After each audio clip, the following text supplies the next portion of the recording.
Hello साथियों। भारतीय न्याय संहिता की धारा 45 और आईपीसी में धारा 107 में थी। अब यह धारा कितने में आ गई? 45 में। नया जो कानून है हमारा, नई आईपीसी जिसे कह सकते हैं, यानी भारतीय न्याय संहिता में धारा 45, किसी बात का दुष्प्रेरण। दुष्प्रेरण का मतलब होता है बुरी प्रेरणा, बुरी प्रेरणा देना, बुरा काम करने के लिए उकसाना। कहते हैं ना कि अच्छी प्रेरणा देने से लोगों को मंजिल पर पहुंचाया जाता है, जिससे वह बड़ा अधिकारी या बड़ा अच्छा इंसान बनता है। लेकिन अगर उसी व्यक्ति को गलत रास्ते पे धकेल दिया जाए तो अपराध की दुनिया का शहंशाह बन जाता है। उसने कभी कल्पना भी नहीं की होगी कि वह एक दिन जेल के अंदर रहेगा, उसके ऊपर इतने मुकदमे चल रहे होंगे। तो दुष्प्रेरण मतलब बुरी प्रेरणा देना, दुष्प्रेरण कहलाता है। किसी व्यक्ति द्वारा किसी अन्य व्यक्ति को, एक व्यक्ति है जो हमेशा यही करता रहता है, इसकी लड़ाई उससे करवाना, उसको इससे बढ़ाना, जिसकी दिमाग ही की फितरत ही नेगेटिविटी से भरी हुई है। किसी व्यक्ति द्वारा किसी अन्य व्यक्ति को विधि द्वारा दंडनीय, विधि द्वारा निषिद्ध कार्य जो कि अपराध है करने के लिए उकसाकर करवाना, या कोई बात उकसाकर करवाना दुष्प्रेरण है। मतलब सीधी सी बात है, कार्य कैसा होना चाहिए? जो विधि द्वारा दंडनीय, विधि द्वारा निषिद्ध है, मतलब ये कार्य आप नहीं कर सकते, उसी को उकसाकर, भड़काकर, प्रेरित करके करवाना, तो ये क्या कहलाता है? दुष्प्रेरण। इसमें दो चीजें आती हैं, अपराध कोई और करता है लेकिन प्रेरणा कोई और दे रहा है, तो यहां दोनों अपराधी बनते हैं। करने वाला भी और प्रेरणा देने वाला, गुरु भी और चेला भी, दोनों अपराधी बनते हैं। तो दुष्प्रेरण हुआ गुरु और करने वाला हुआ चेला। तो दुष्प्रेरण का अर्थ हम आपको समझा देते हैं। दुष्प्रेरण का अर्थ है बुरी प्रेरणा देना, यानी उकसाना। दुष्प्रेरण अपराध है जो कि निम्न 3 प्रकार से किया जाता है। जो दुष्प्रेरण है कितने प्रकार से किया जाता है? किसी व्यक्ति को उकसाकर अथवा उत्प्रेरित करना, षड्यंत्र द्वारा उकसाना। तीसरा, किसी व्यक्ति को आशय पूर्वक अपराध कारित करने में सहायता देना, अर्थात सहायता द्वारा दुष्प्रेरण।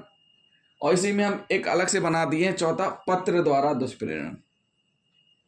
तो साथियों, इतने प्रकार से एक पर्सन दूसरे पर्सन को दुष्प्रेरित करता है।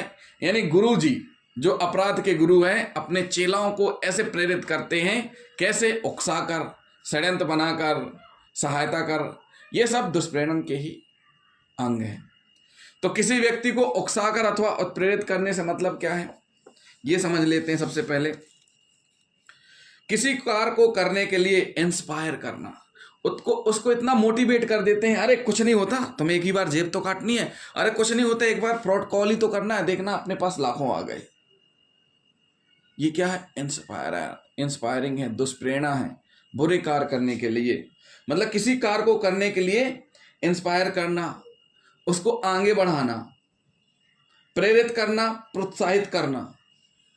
किसी कार्य को करने के लिए इंस्पायर करना, उसको आगे बढ़ाना, उसको प्रेरित करना, प्रोत्साहित देना। अरे कुछ नहीं होता, तुम्हारी तो बहुत चलती है, अरे 1 को मारा है, तुम 2 को मार दोगे तो और डरने लगेंगे लोग। ये क्या है? एक गलत तरीके से दुष्प्रेरणा देकर प्रोत्साहित करना, भड़काना। ये सारी की सारी की चीजें क्या है? दुष्प्रेरण के अंतर्गत ही आती हैं। एक व्यक्ति किसी कार्य में दुष्प्रेरण का अपराध कारित करता है। एक व्यक्ति किसी कार्य में दुष्प्रेरण का अपराध कारित करता है, जो उस कार्य को करने के लिए किसी व्यक्ति को उकसाता है, उत्प्रेरित करता है। कैसे? एक बार फिर से समझिए। एक व्यक्ति किसी कार्य में दुष्प्रेरण का अपराध करता है। दुष्प्रेरण का अपराध कब करता है? जो उस कार्य को करने के लिए, जो एक कार्य है, वो कार्य कैसा है? विधि द्वारा दंडनीय है, विधि द्वारा निषिद्ध है। उस कार्य को करने के लिए किसी व्यक्ति को उकसाता है, खुद ना करके दूसरे को उकसाता है या उत्प्रेरित करता है। क्या करता है? उत्प्रेरित करता है। उत्प्रेरण तथा दुष्प्रेरण के मामले में, उत्प्रेरण द्वारा दुष्प्रेरण के मामले में यह सारहीन है कि उस व्यक्ति ने जिसे उत्प्रेरित किया, उस व्यक्ति ने जिसे उत्प्रेरित किया गया अपराध किया है या नहीं। यह सबसे महत्वपूर्ण है कि जिसे उत्प्रेरित किया, किसके द्वारा? एक व्यक्ति के द्वारा। एक व्यक्ति जो कि दुष्प्रेरण का कार्य कर रहा है, और जिसे उत्प्रेरित किया है उस अपराध को करने के लिए उसने अपराध किया है या नहीं, ये सबसे महत्वपूर्ण बात है। अपराध किया है या नहीं। उकसाने का तात्पर्य भड़काने से है। जब कोई व्यक्ति किसी अन्य व्यक्ति को दोषपूर्ण कार्य करने के लिए उत्तेजित करता है तो यह कहा जाता है कि वह उसे उकसाता है, उत्तेजित करता है। मतलब उकसाने का तात्पर्य भड़काने से है। उसको इतना उत्तेजित कर दो कि वह उस चीज़ के लिए भड़क उठे, करने लगे। और जो कि ये कार्य कैसे किया जाता है, किसी को सलाह देते हैं, निर्देश देते हैं, सुझाव देते हैं, इसके द्वारा पूरा करते हैं। उकसाने द्वारा दुष्प्रेरण का अपराध गठित करने के लिए अपराध सृजन की दिशा में कुछ सक्रिय प्रक्रियाएं आवश्यक हैं। कुछ ना कुछ सक्रिय प्रक्रियाएं आवश्यक हैं, जैसे सलाह, निर्देश, सुझाव। जब कोई व्यक्ति किसी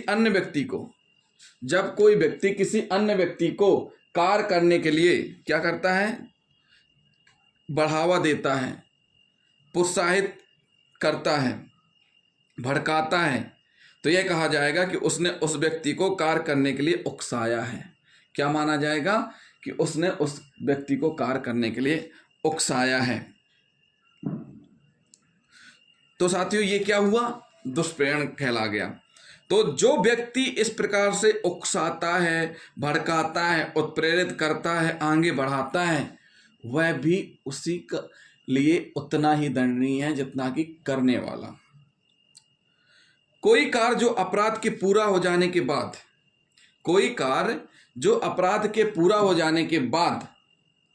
किया जाए, जो भी कार्य है दुष्प्रेरण वाला, अगर वो अपराध के पूरा हो जाने के बाद किया जाए तो भारतीय विधि के अंतर्गत दुष्प्रेरण नहीं है, चाहे उससे अपराधी को सहायता भले ही क्यों ना मिले।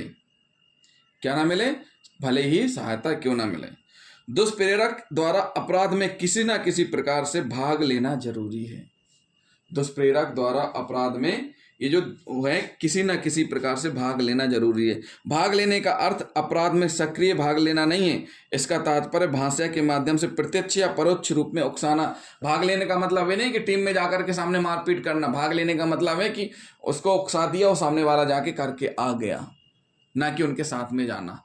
तो ये क्या हुआ, किसी बात का दुष्प्रेरण में हम पढ़ रहे हैं किसी व्यक्ति को उकसाकर अथवा और प्रेरित करके दुष्प्रेरण। इसमें हम एक उदाहरण भी आपको हम समझाएंगे। उदाहरण क्या है, का नामक व्यक्ति किसी निर्दोष कार्य के लिए खा की पत्नी से मिलने जाता है।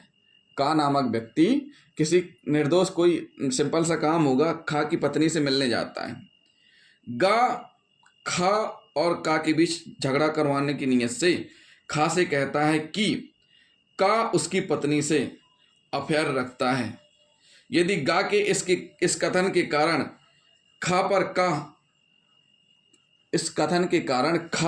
पर हमला करता है तो गा दुष्प्रेरण का दोषी है। मतलब सीधी सी बात है, का नामक व्यक्ति किसी कार्य के लिए खा के घर जाता है और खा की पत्नी से मिलता है, और गा ने खा से जोड़ दिया कि भैया तुम्हारी पत्नी का उससे अफेयर है। इस कारण खा ने क्या किया, का पर हमला कर दिया। जब खा ने का पर हमला कर दिया तो एक प्रकार से विधि द्वारा दंडनीय निषिद्ध कार्य हुआ। जब वह कार्य हुआ है तो उसमें गा भी दुष्प्रेरण का दोषी माना जाएगा। तो ये क्या हुआ, किसी व्यक्ति को उकसाकर अथवा उत्प्रेरित करना, जो कि एक प्रकार से दुष्प्रेरण के अंतर्गत ही आता है। अगले भाग में हम आपको बताएंगे किसी बात के दुष्प्रेरण में ही, धारा 45 में ही, धारा 45 किसी बात का दुष्प्रेरण में अगला भाग है षड्यंत्र द्वारा उकसाना।